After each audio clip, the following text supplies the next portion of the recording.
นมสบายดีมื้อนี้จะมาสาธิตการส่งสารน้ำสบายดีแม่ว่านอายุ60ปีอยู่บ้านกลางเมืองปากเซ่แขวงจำปาสักได้เข้าห้องหมอในวันที่10 เดือน 2 ปี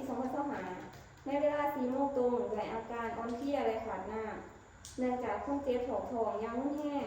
และต้องได้ส่งสารน้ำเพื่อทดแทนน้ำที่เสียไปสบายดีแม่ว่านบ่เด้ด้วยอายุ60ปี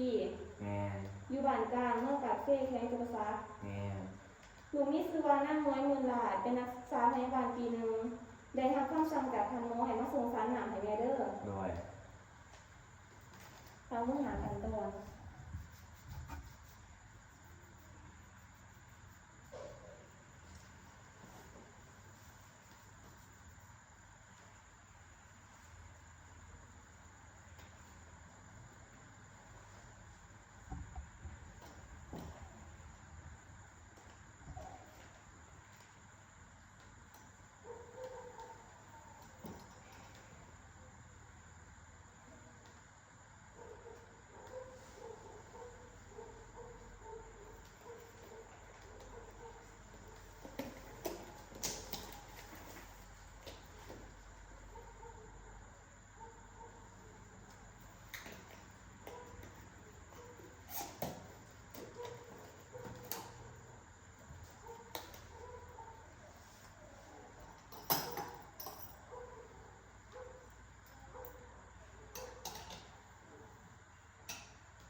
แล้วเด้อแม่ให้แม่พักผ่อนแล้วงดกินอาหารเผ็ดเค็มดองเด้อ